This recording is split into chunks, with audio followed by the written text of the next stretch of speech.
वो है तरंग प्रकाशिकी से। किससे है? तरंग प्रकाशिकी। तरंग प्रकाशिकी क्या है? हमने पहले पढ़ रखा है। प्रकाश को दो तरीके से पढ़ा गया, एक तो कण सिद्धांत के रूप में पढ़ा गया और कैसे पढ़ा गया है? तरंग रूप में। जब हम प्रकाश को तरंग के रूप में समझते हैं तो उसको क्या बोलते हैं? तरंग प्रकाशिकी, है ना। प्रकाश की कई सारी ऐसी घटनाएं हैं जिनको किसके आधार पर प्रूव किया गया है? तरंग के आधार पर। जिसमें से हमारा एक टॉपिक है, क्या है? व्यतिकरण। क्या है? व्यतिकरण। व्यतिकरण के बारे में कल हमने फंडामेंटल पढ़ा था। तो व्यतिकरण में हमने क्या समझा था? व्यतिकरण में हमने देखा था कि जब कोई दो समान आवृत्ति की प्रकाश तरंगे, कैसी? जब दो समान आवृत्ति की प्रकाश तरंगे आपस में अध्यारोपित होती हैं, या जब अध्यारोपित मतलब क्या? तो जब मिलती हैं तो क्या होता है?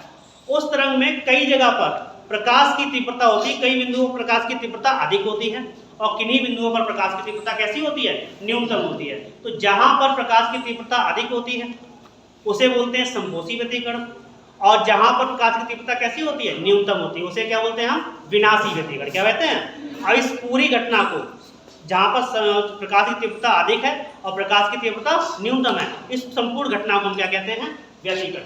क्या कहते हैं? व्यतिकरण।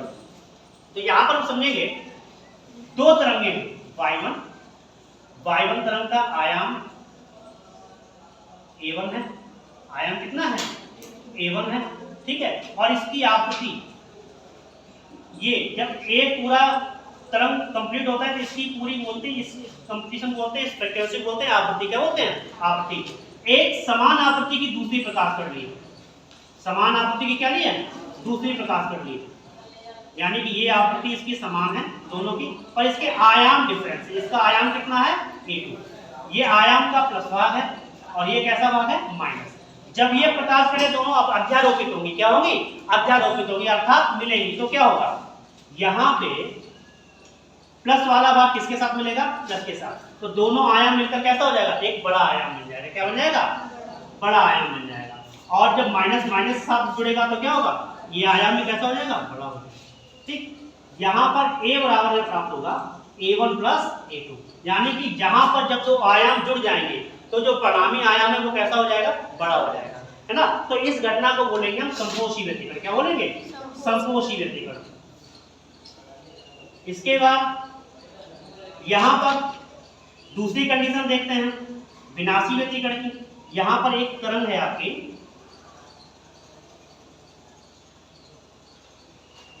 जिसका आयाम है आपका a1। कितना है? a1। ये इसका प्लस भाग है और ये किसका कैसा है? माइनस भाग। ठीक, दूसरी एक तरंग है,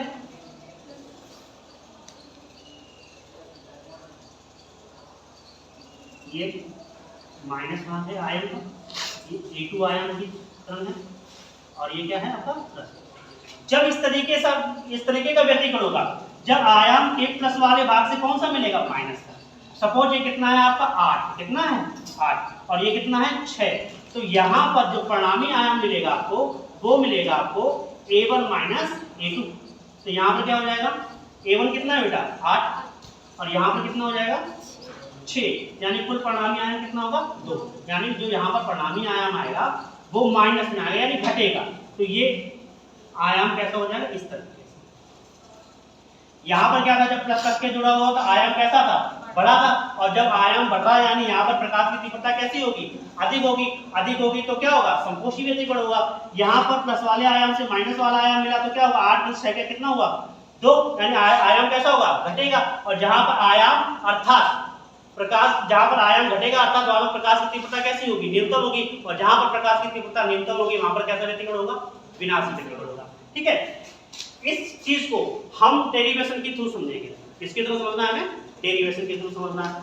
इसके लिए हम क्या करने वाले हैं, यहाँ पर दो प्रकाश तरंगे लेंगे।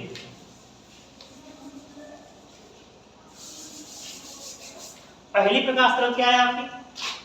मान लेते हैं y। क्या है? y। कितनी है? y1 है। ये है आपकी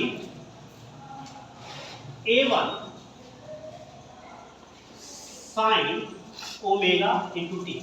यहाँ पर a1 क्या है? आपका आयाम। साइन क्या है? जब साइन जो है, जब ग्राफ आपका इस रूप में हो, तरंग रूप में हो, तो इस सिंबल को यानी इस ग्राफ को हम साइन से प्रदर्शित करते हैं। सभी आपके इंडिकेशन के जो भी ग्राफ हैं सबके अलग अलग होते हैं। कॉस का अलग ग्राफिंग होता है, कॉट का अलग ग्राफिंग होता है ना, सेक का अलग ग्राफिंग होता है। जो साइन का ग्राफिंग होता है वो किस तरह में होता है, तरंग रूप में होता है। तो इस सिंबल को हम किससे प्रदर्शित कर रहे हैं, साइन से। किससे प्रदर्शित कर रहे हैं, यानी इस ग्राफ को हम साइन से प्रदर्शित कर रहे हैं। ओमेगा ये है आपकी कोणीय आवृत्ति, क्या है, कोणीय आवृत्ति, और टी क्या है आपका समय। ओमेगा इंटू टी ये आपकी जब एक संपूर्ण एक निश्चित समय जब संपूर्ण कोणीय आवृत्ति हो जाएगी तो ये ओमेगा इंटू टी बनेगा। इसको बोलेंगे कला। क्या बोलेंगे, यानी जब पूर्ण एक कंपन हो जाएगा, एक तरंग जब आगे चलेगी तो इस पूरी कंपन को क्या बोलेंगे, कला। अब कला, या इसको सिंपल रूप में बोल सकते हैं कोण। क्या है, कोण। इस कोण को हम क्या बोलेंगे, कला। यानी तरंग कितना आगे चली है उसके वो किस पर डिपेंड कर रही है, उसकी कोणीय आवृत्ति पर, उसके द्वारा लिए गए समय पर। तो ओमेगा इंटू टी क्या है, आपकी कला है। A1 क्या है, आपका आयाम है। और इसकी एक समान आवृत्ति की दूसरी तरंग है जिसका आयाम कितना है, A2 है। और साइन इसकी कला जो है वो ओमेगा टी और प्लस 5 है, ये वाली। यानी कि A1 आयाम है, A2 आयाम, ये दोनों ये अलग है और ये अलग है। इसकी जो कला है वो कितनी है, इसकी कला में डिफरेंस है वो कितना है, 5 का है। यानी ये सिर्फ ओमेगा टी इसकी कला है और इसकी कला कितनी है, +5 अधिकतम। कैसी है, +5 अधिकतम है। और जब हम इन दोनों की कलाओं का अंतर निकालेंगे, ओमेगा टी और माइनस के 5, तो ओमेगा टी कट जाएगा, कितना बचेगा, 5। यानी इन दोनों के बीच का अगर जो कलाओं का जो अंतर है वो कितना है, 5 है। या हम ऐसे भी समझ सकते हैं, इन दोनों कलाओं में से ये ओमेगा टी है और ये इससे कुछ अधिक है, वो कितनी है, 5।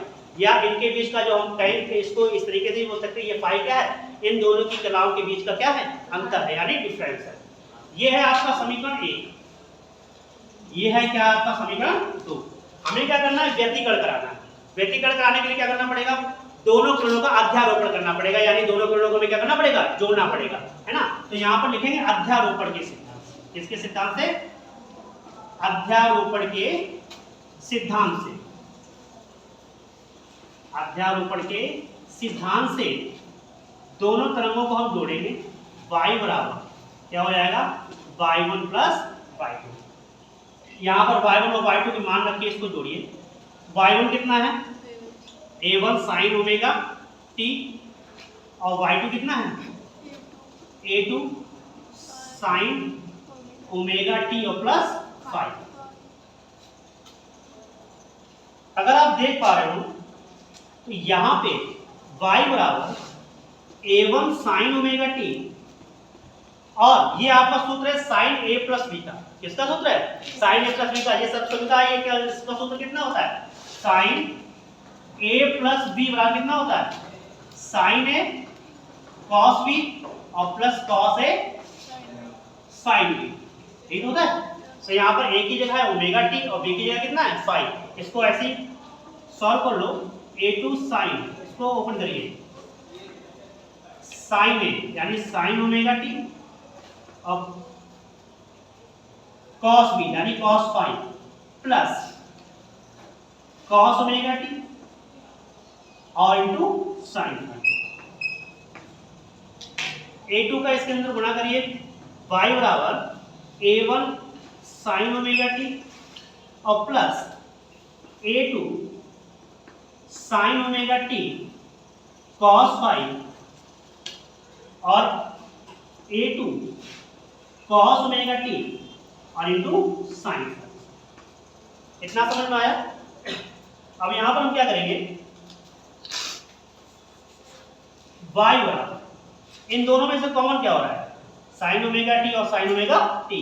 तो यहां से हम कितना कॉमन लेने वाले हैं, साइन ओमेगा टी, अंदर बचेगा A1 और प्लस साइन ओमेगा टी यहां निकल गया, A2 यहां से साइन ओमेगा टी निकल गया, कितना बचा, cos 5 into sine omega T हमने क्या लिया है, कॉमन लिया है, प्लस यहां पर कितना बचा है, A2 cos ओमेगा टी और साइन 5। ये आया है हमारा परिणामीकरण। इन दोनों तरंगों को हमने जोड़ा है, y1 और y यानी पहली तरंग और दूसरी तरंग को जब जोड़ा है तो हमारा इक्वेशन क्या प्राप्त हुआ है, A1 plus A2 cos 5 sine omega T plus A2 cos omega T और साइन 5। लेकिन है क्या, हमने आपको पहले बताया गणितीय रूप में ये जो ग्राफ है ये किसको प्रदर्शित करता है? साइन को। और तरंग भी इसी रूप में चलती है, तो यहाँ पर जो तरंग रूप है वो किस रूप में आना चाहिए था? साइन रूप में। लेकिन यहाँ पर क्या है? कॉस भी है और साइन भी है, तो समझ नहीं आ रहा है इसका ग्राफ क्या होगा, यानी तरंग किस रूप में होगी।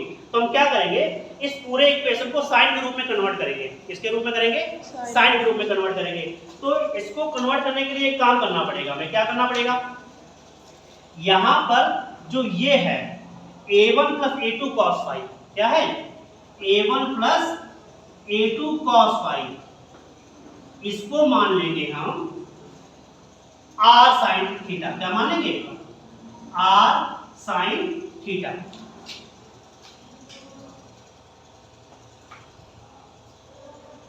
ये cos फाई इसको मानेंगे, a1 plus a2 cos phi इसको मानेंगे r cos थीटा। क्या मानेंगे? r cos theta. और यहां पर ये a2 और sin फाई, इसकी जगह हम मान लेंगे a2 sin फाई की जगह हम मानेंगे r sin थीटा। ठीक, तो क्या करो, रखो इसकी वैल्यू बेटा, यहां पर ये आ रहा है बेटा, यहां पे तो a1 plus a2 cos phi की जगह में कितना रखना है बेटा? a1 प्लस a2 cos की जगह कितना रखना है? r cos theta. और प्लस ये कितना है? a2 sin फाई की जगह कितना रखना है हमें? r sin theta. तो r sin थीटा नहीं आ रहा, ये नहीं आ रहा यहाँ पे, यहाँ तक आ रहा है। चलो आगे कर लेते हैं। a1 plus a2 cos phi की जगह में कितना रखना था बेटा? यहाँ पर रखना है r cos थीटा। तो यहाँ पर कितना बचेगा? r cos थीटा और sin ओमेगा t, किसके बराबर है? बाई बराबर है। कितने बराबर है? और यहाँ पर a2 sin फाई की जगह कितना रखना है? r sin theta. कितना रखना है? r sin थीटा और cos ओमेगा t, तो यहाँ पर पहले ही था।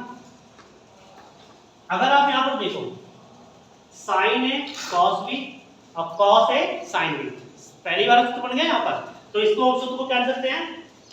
sin a plus b। पहले तो क्या करो, इससे कॉमन लो, r कॉमन लिया, इसको सही से व्यवस्थित रूप से लिख दो, sin ओमेगा t और cos theta plus cos omega t और इनटू sin थीटा। ये है, ये किसका सूत्र हो गया? sin a प्लस b का। तो y बराबर हो गया r sin ओमेगा t और प्लस ओमेगा t और प्लस थीटा। यही समीकरण जो जिसमें क्या था? cos भी था और sin था। हमें यहाँ समझ नहीं आ रहा तरंग ग्राफ किस रूप में होगा, क्योंकि ये तरंग किस रूप में प्रदर्शित होती है? साइन के सिंबल में। तो इसको हमने कुल मिला करके cos थीटा और sin थीटा को हटा करके हमने किस रूप में लिख दिया है? sin omega t plus theta. जो ये दर्शा रहा है किस रूप में है बेटा? तरंग रूप में। ठीक, ये आ गई आपकी परिणामी तरंग। क्या आ गई आपकी परिणामी तरंग? y बराबर कितना है? r sin थीटा और omega t plus r sin omega t plus theta. अब हमें करना क्या है? हमें करना ये है, ये जो परिणामी आपका आयाम है, ये परिणामी आयाम है, इसको हमें a1 और a2 के रूप में लिखना है। किसके रूप में लिखना है? क्योंकि सवालों में आपको आयाम दे रखे होंगे a1 और a2, है ना।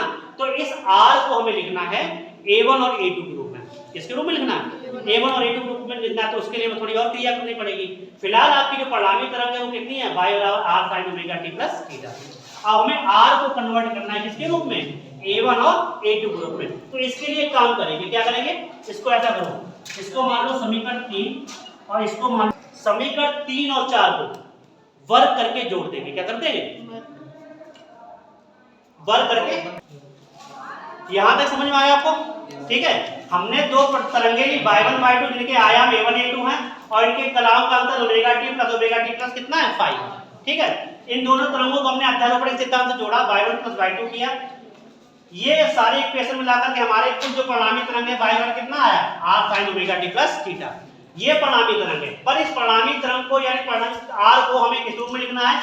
a1 a2 के रूप में। इस परिणामी आयाम को आयाम a1 और a2 के रूप में लिखना है। तो इसके लिए हम क्या करेंगे? समीकरण 3 और 4 को लेंगे, समीकरण 3 और 4 के वर्ग करके जोड़ देंगे। समीकरण 3 और 4 को क्या करेंगे? वर्ग करके जोड़ेंगे।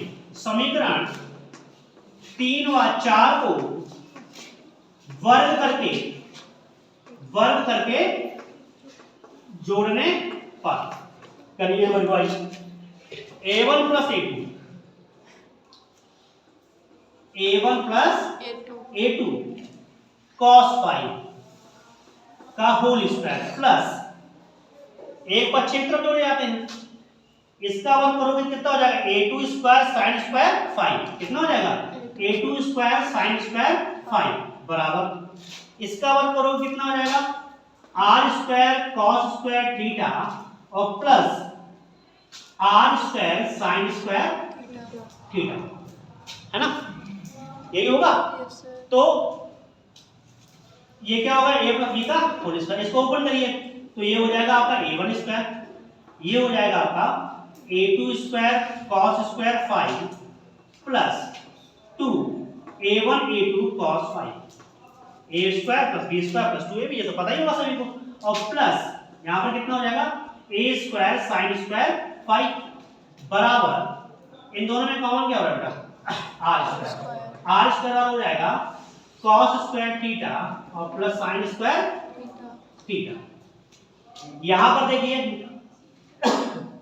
ये दो a2 square cos square phi a2 square sine square phi, इन दोनों की एक जगह ले आएंगे और इन दोनों में कॉमन क्या होगा बेटा a2 स्क्वायर, ये कॉमन होगा यहाँ पर बेटा a2 लिख लो, a2 साइड में है ना, तो a2 square sine square five, तो इन दोनों में कॉमन क्या हो जाएगा बेटा a2 स्क्वायर, तो यहाँ पर a1 स्क्वायर, इन दोनों से हमने a2 स्क्वायर कॉमन ले लिया, अंदर कितना बचा cos स्क्वायर फाइव और प्लस साइन स्क्वायर फाइव बराबर plus 2a1 a2 cos five बराबर cos square theta sine square theta बराबर कितना होता है sign square theta plus cos square theta बराबर कितना होता है 1, तो इसको हमने 1 लिया। यहाँ पर भी देखिए cos स्क्वायर फाइव और साइन स्क्वायर फाइव की जगह कितना हो जाएगा 1, यहाँ पर बचेगा आपका a1 square plus a2 square, इसकी जगह 1 हुआ और plus 2a1 a2 cos five is equal to r square बेटा यहाँ उतारोगे, यहाँ स्क्वायर उतारोगे, यहाँ पर क्या चल जाएगा बेटा अंडर रूट, तब आपका परिणामी आयाम प्राप्त होगा a1 स्क्वायर और प्लस a2 स्क्वायर और plus 2a1 a2 cos five. जो हमारा परिणामी आयाम है कितना आया है r बराबर a1 square a2 square plus 2a1 a2 cos five. यहाँ पर हम जो चीज से बदल सकते हैं वो है फाइव, यानी कि केवल हम इसका क्या चेंज कर सकते हैं कोण चेंज कर सकते हैं, कहलाता आयाम आपके a1 a2 जो भी आपकी जिससे आयाम की तरंगे हैं वो हम जब जोड़ेंगे तो इनमें आयामों में तो हम परिवर्तन कर नहीं पाएंगे, हम केवल किस में परिवर्तन कर पाएंगे फाइव में, किस में परिवर्तन कर पाएंगे, तो इस फाइव के आधार पर देखेंगे कब व्यतिकरण हमारा संपोषी होगा और कब कैसा होगा विनाशी, संपोषी व्यतिकरण और विनाशी व्यतिकरण। cos फाइव को अगर आप देखो तो cos में फाइव का अर्थात थीटा का जो सबसे अधिकतम मान होता है वो क्या होता है +1 और जो न्यूनतम मान कितना होता है -1। ट्रिग्नोमेट्री पढ़ी है ना, उसमें आपने चार्ट देखा है साइन कॉस 30 के 0 का मान 30 का मान 45 का मान 60 का मान 90 का मान देखे हैं, तो वहां पर सबसे अधिकतम मान कॉस का कितना होता है +1 और सबसे न्यूनतम कितना होता है -1। और हमने आपको बताया अधिकतम यानी कि जहां पर जिन बिंदुओं पर प्रकाश की तीव्रता सबसे अधिकतम होगी वहां पर क्या होगा संपोषी व्यतिकरण होगा, क्या होगा संपोषी, और जहां पर जो न्यूनतम होगी प्रकाश की तीव्रता वहां पर क्या होगा विनाशी व्यतिकरण होगा। तो अधिकतम कितना हो सकता है cos फाइव के मान के लिए +1, न्यूनतम कितना होता है -1। तो यही दो कंडीशन बनाकर देखेंगे संपोषी के लिए, किसके लिए संपोषी व्यतिकरण के लिए। r यहां पर फाइव के मान बेटा cos फाइव में +1 मान किसका होता है, एक तो 0 को होता है, कितने को होता है 0 को होता है, और दूसरा किसका होता है 2 पाई का, किसका होता है 2 पाई, यानी कि 18 दूनी 36 यानी 360 का, फिर किसका होता है 4 पाई का, फिर किसका होता है 6 पाई। या हम कह सकते हैं cos के लिए फाइव के जो मान होते हैं वो पाई के गुणज होते हैं, कहते हैं वो सम गुणज होते हैं। कैसे गुणज होते हैं, अगर पाई के सम गुणज होंगे तो वहां पर cos के फाइव का मान कितना मिलेगा +1 मिलेगा, कितना मिलेगा। अब यहाँ पर किसी के भी 0 का भी मान +1, 2 पाई का भी +1, 4 पाई का +1, 6 पाई का +1, यानी cos फाई की जगह हम इनमें से कोई भी एक वैल्यू रखेंगे तो हमें कितना प्राप्त होगा, अधिकतम प्लस 1 प्राप्त होगा। तब r बराबर कितना हो जाएगा बेटा, अंडर रूट a1 स्क्वायर और प्लस a2 स्क्वायर और 2a1 a2 cos फाई की जगह हम 0 रखेंगे तो कितना मान हो जाएगा 1। यहाँ पर क्या प्राप्त होगा बेटा, 2a1 और a2। ये किसका फार्मूला हो गया, a1 square a2 square plus 2a1 a1 और 2a1 और a2 किसका हो गया, a1 प्लस a2 का whole square, a1 plus a2 का होल स्क्वायर। स्क्वायर से under root cancel out, r और कितना आ गया बेटा, a1 प्लस, यही हमने शुरुआत में देखा था जब दो परिणामी तरंगों के आयाम जुड़ते हैं, जब दो परिणामी तरंगों के आयाम जुड़ते हैं तो वहां पर हमें क्या प्राप्त होता था, समकोषी व्यतिकरण। क्या प्राप्त होता था, यानी कि किसी भी आयाम को जब जोड़ेंगे तभी तो अधिकतम मान मिलेगा। तो जब अधिकतम मान मिलेगा तो वहां पर कैसा व्यतिकरण होगा, समकोषी। यानी कि फाई के 0, 2 पाई, 4 पाई, 6 मान के लिए यहाँ पर समकोषी व्यतिकरण कैसा होगा, अधिकतम होगा। कैसा होगा, अब यही कंडीशन हम देख रहे हैं न्यूनतम के लिए। किसके लिए देख रहे हैं बेटा, यहाँ दिखाई पड़ रहा है। तो ये तो हो गया समकोषी व्यतिकरण की कंडीशन। और यहाँ पर किसके लिए देखेंगे, विनाशी व्यतिकरण के लिए। किसके लिए देखेंगे, विनाशी व्यतिकरण के लिए। तो विनाशी व्यतिकरण के लिए जो फाई के मान होंगे, फाई में cos फाई में न्यूनतम मान कितना होता है, -1। तो -1 हमें कहाँ प्राप्त होता है, एक तो 180 में, तो 180 क्या लिखते हैं पाई, और फिर 3 पाई, हाँ, और 5 पाई, यानी कि पाई के विषम गुणज। कैसे, पाई के विषम गुणज के लिए cos फाई का मान कितना होता है, -1, है ना। -1 न्यूनतम है, और न्यूनतम की कंडीशन क्या होता है, विनाशी व्यतिकरण होता है। यानी न्यूनतम कंडीशन क्या होगा, घटेगा। आयाम कैसे होंगे, घटेंगे। तो r बराबर a1 - a2 आना चाहिए, वही हमें देखना है। तो r बराबर अंडर रूट a1 स्क्वायर और प्लस a2 स्क्वायर और plus 2a1 a2 cos 180, cos 180। तो cos 180 का मान कितना होता है, -1। तो r बराबर a1 स्क्वायर और plus a2 square minus 2a1 और a2। ये किसका फार्मूला हो गया बेटा, a square minus a1 minus a2 का होल स्क्वायर। स्क्वायर से under root cancel out, r और कितना आया, a1 माइनस a2। ये किस कंडीशन के लिए है, यानी जब आयाम घटेंगे तो हमें क्या प्राप्त होगा, विनाशी व्यतिकरण। क्या प्राप्त होगा, और ठीक है, समझ में आया। हमने सबसे पहले क्या किया है, दो तरंगे ली हैं, y1 जिसकी तरंग कितनी है, a1 sin ओमेगा t, दूसरा क्या लिया हमने y2 जिसका कितना है तरंग, a2 sin omega t plus 5। ठीक, इन दोनों समीकरणों को हमने जोड़ा है। क्यों, क्योंकि हमें क्या कराना है, व्यतिकरण। व्यतिकरण कैसे होगा, दोनों प्रकाशकणों को जोड़ने पर, जिसको हम क्या बोलते हैं, अध्यारोपण का सिद्धांत। तो y बराबर क्या किया, y1 प्लस y2। तो y1 का मान रखा है a1 sin omega t, y2 का मान रखा है a2 sin omega t plus 5। यहाँ पर sin a प्लस b का सूत्र लगा करके, सब समीकरण लगा करके हमने इसको ओपन किया है। तो a1 sin omega t plus a2 sin omega t cos 5 plus cos omega t into sin 5। फिर हमने क्या किया, a2 का इसके अंदर गुणा किया है, a2 sin omega t cos 5 और a2 cos omega t into sin 5। इसके बाद हमने इन दोनों में से sin ओमेगा t को कॉमन लिया। जब कॉमन लिया तो अंदर क्या बचा, a1, यहाँ पर कितना बचा, a1 cos 5 sin omega t common, यहाँ पर a2 cos omega t into sin 5।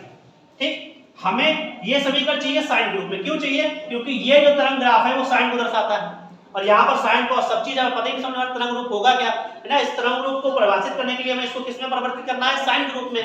तो हमने क्या किया, a1 a2 cos 5 को हमने मान लिया है r cos थीटा, और a2 sin 5 को हमने क्या मान लिया है, r sin थीटा।